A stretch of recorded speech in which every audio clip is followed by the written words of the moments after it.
Hello everybody, welcome back to my channel. If you just so happen to be joining me for the very first time, maybe you were browsing and you happen to stumble across my channel, well, welcome, and hopefully on your way out you can click that subscribe button. Now, as y'all can tell from the title of this video, it's not exactly a makeup tutorial. It's more of a do's and don't type of video. Yes, we're going to categorize it more of a do's and don't type of video. Okay, so I know a lot of you guys have heard about a lot of these so-called beauty hacks. Well, I'm calling them beauty myths. Now, some of them may or may not be true, but this video is going to debunk some of the most popular ones that I'm sure most of you guys have heard before. So without further ado, let's just go straight into the first myth. Okay, so the first beauty myth I want to debunk right now is the fact that chocolate, and other unhealthy foods, like junk food, greasy food, those kind of stuff, that they do give you breakouts. Do they? Now, chocolate is probably one of my favorite snacks. I could eat chocolate every day. I am a chocolateaholic, if you want to put it like that. But the reality of the situation is they don't give you breakouts. What really gives you breakout is the production of oils and built up bacteria on your face, especially if you don't wash your face after you've worn makeup. That is what causes breakout. So chocolate does not give you breakouts. So Now, the second beauty myth I find that is very popular is pulling down your eyes to apply liner. Now, let's just think about this logically for a second.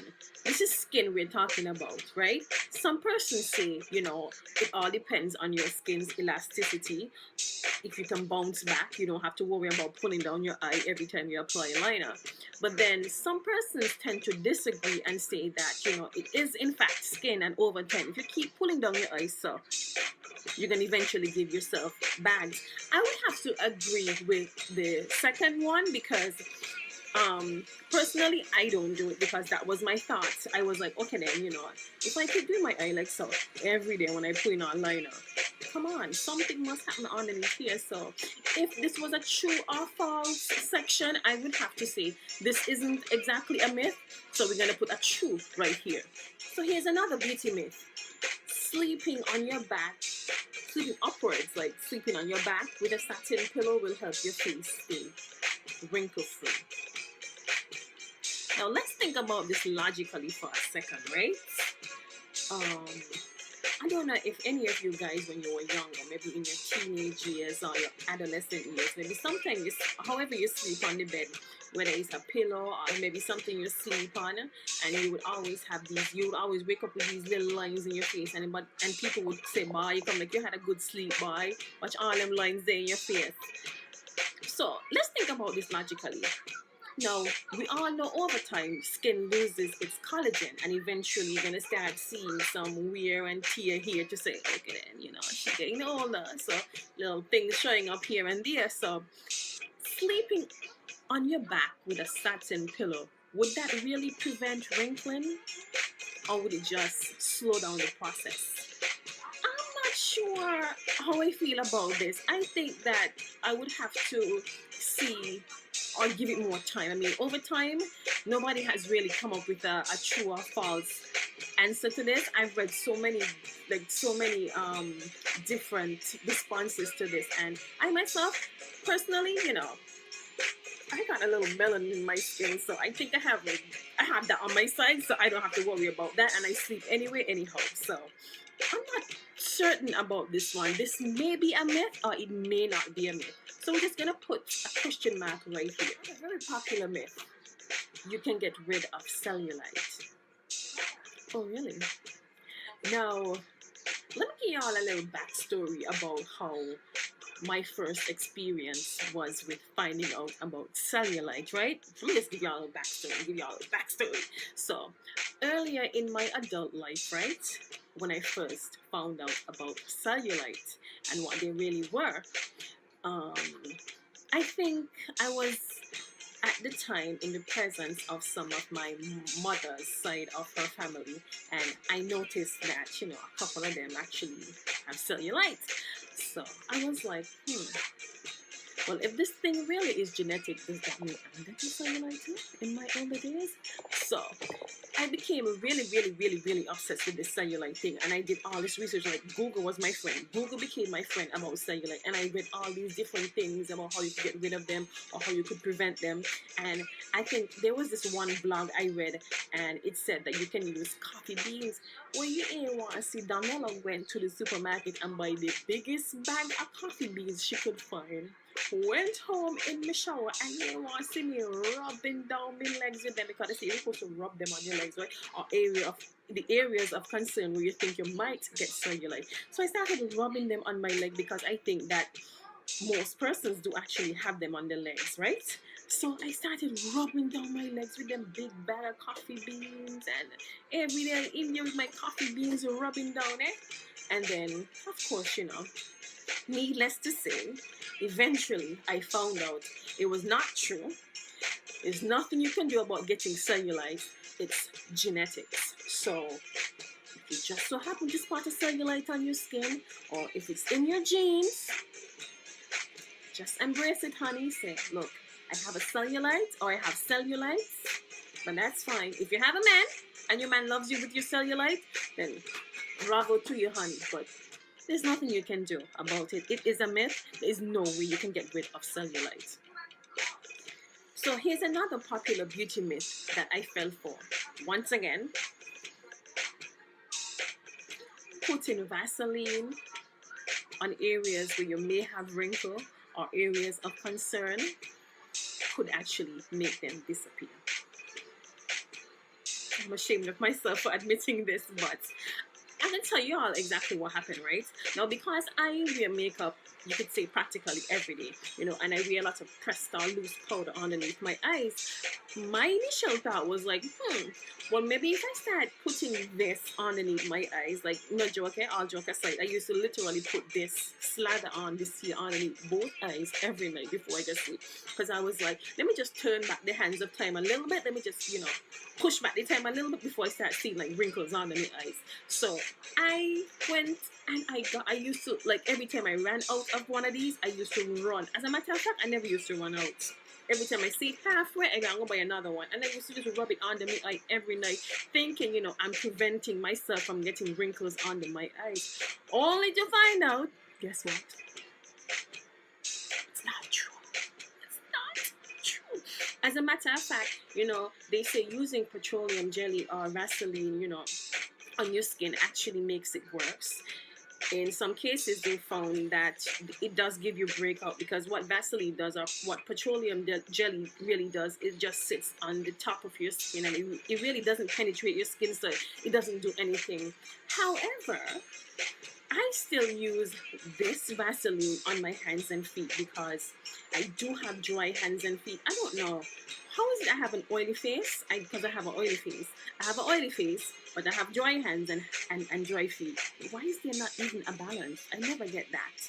Anyway, so yes, I decided that I'm still going to use Vaseline. I grew up on this, and there must be some good use of this. So this is what I do. Every night I apply this to my hands and feet, mostly because it does give my skin that soft, well, not my skin, sorry, my hands and feet, that soft feeling, because they're so dry. So I combine it with my lotion, and then I rub it down, because as they say, when you sleep, your skin sucks in moisture. So in order for me to get rid of that puffy feet, I would rub Vaseline or petroleum jelly over my hands and feet every night before I go to sleep. So even though it's a beauty myth and it can't get rid of wrinkles, it's getting rid of my crusty feet. Oh, and the one thing I did forget to mention, if you do happen to see signs of wrinkling below your eye, or as we call them in the beauty world, crow's feet, then I would suggest getting a product that has retinol in it. The active ingredient is retinol. Retinol is an anti-aging ingredient. What it does is that it just makes the lines below your eyes less apparent. Here's another myth that a lot of us tend to fall for. You can shrink your pores. It is impossible for you to change the size of your pores. Now, there are some steps that you can actually take to give the illusion of smaller pores. I know there's one particular step that I actually take, and there's also a home remedy. Now, the home remedy has to do with you applying egg whites on your face. Now, that's for some of us who have extra time on their hands. I do not have extra time. I am a mother and I barely have time to do anything. So here's what I do. I use this MAC Prep and Prime Skin Refine Zone treatment, and then I follow up by using a silicone-based primer. I love this one from LA Girl, and I focus mainly on my T-zone area. That's where my large pores are. Now, a lot of you guys have asked me why I use two primers. This is exactly why. The silicone-based primer is meant to fill in my pores and give the illusion of smaller pores, as I explained earlier. And then I follow up by using my Becca Evermatte Poreless Priming Perfector. Hear that word there, poreless. And that also helps with filling my large pores, and then it also keeps my face matte throughout the day. So another beauty myth that a lot of us has fallen for, is falling for, especially us as mothers, is that applying cocoa butter or olive oil will stop stretch marks. Sadly, this is not true. Now, stretch marks occur when your skin's elastin or collagen breaks down, because your skin expanding, especially during pregnancy. So unfortunately, applying cocoa butter or olive oil, it just what it really does is just prevent the itch. It does nothing more than that. If you don't get stretch marks, it's simply luck of genetics. So I'm lucky. I'm gonna get cellulite, but I'm not gonna get stretch marks. So let me not celebrate too early, because now the baby might be somewhere in the future, and then I might get stretch marks, and then y'all might be seeing me crying on camera. So, but this is also another myth. Applying cocoa butter or olive oil on your skin to prevent stretch marks. All you have to do is pray that you have good genes. Pray that you have good genes. Now, another popular beauty myth that I've heard floating around for some time, I've even read some actual blogs about this, is that you can actually go in a tanning booth, or you can apply toothpaste over a pimple. If you want something, if you want like a quick, like overnight process, like for me, like see, I have one here, and I apply some toothpaste on this. By tomorrow, it's supposed to dry up and it's supposed to be gone. Now, let us sit back and analyze this for a second. Now, the tanning booth idea is actually true to both. Yes, it will actually work. It has been proven to work, but because in the tanning booth, the tannin, like whatever the rays that go through your skin. I've never done tanning with me. I don't need tannin, but what it does is that it stimulates porphyrin, and porphyrin is basically like a chemical that eradicates acne, so it can do a temporary fix for the pimple, but I mean, in the long run, you're doing all that thing, like tanning, and then you get exposed to the sun. You have to think about things like skin cancer and all those things. So do you really want to have to think about all those things just for a pimple? Or do you want to just go and get yourself some product and let it heal itself over a week time instead of one day? Now, in terms of the toothpaste, who wants to put toothpaste on the face to dry out a pimple? Really? That sounds crazy. I mean, when you put toothpaste in your mouth, that they're so harsh. So you can imagine when you put it on your face, that they're going to just dry out. That, as a matter of fact, that is going to give you more problems. It's going to give you dry skin, and it's going to cause more breakout. So, even though it has been proven to work, I would say that the cons weigh out the pros. So, nah. So we are at myth number, is it 7 or 8? Anyway, you guys can correct me down in the comment section. I think we're at number 8. But another popular myth that I heard, even when I was growing up, is by applying just a bottle of beer to your hair to give it either thickness or to turn back your hair natural. Now, if you have like perm hair, let me use the scientific word here, relaxed hair, and you want to go back natural, you want to go back to your natural roots, I think applying or trying a bottle of beer over your hair would just instantly, well, not instantly, because it's a process. I think over time you're gonna see your hair start losing the straightness or the perm part of it, would just start disappearing, and then you would see more of your kinky curls appearing. So in terms of the natural hair part of it, I have seen that, so that is in fact not a myth. But the thickness of it, or the volume part of it, I'm not too certain. I think that is more for Caucasian hair type. I have read some blogs that some persons say that it actually does work for them, but for the natural hair part of it, yes, this is not a myth. This is in fact true. So here's another popular myth that I heard while growing up. If you pluck one gray hair, 10 more will appear. That is in fact not true. I mean, if you pluck one gray hair, right, from one follicle, how is it possible 10 of them gonna grow? That's just impossible. It's impossible. So that is in fact false. That is in fact a beauty myth. And the final beauty myth out there, this is probably one of the biggest myths out there, is that drinking water would help your skin from drying out. Now, drinking water actually does help your vital organs to operate properly, but what really helps your skin from drying out is by applying oils or a moisturizer over your skin. Now, I would suggest a facial oil. There are so many on the markets right now. The most popular one right now that I actually use, I think you guys have seen me use it in a previous video, is this one from Sally. I think this is probably the best facial oil out there. But even if you drink like 10, 20, 30 glasses of water, it's not going to help with your dry skin. What you need is a proper facial oil. And we've reached the end of my beauty myth video. I really hope you all enjoyed this video. If you did, please be sure to leave me a comment down in the comment section. If you guys want to see more videos like this, also leave me a comment down in the comment section.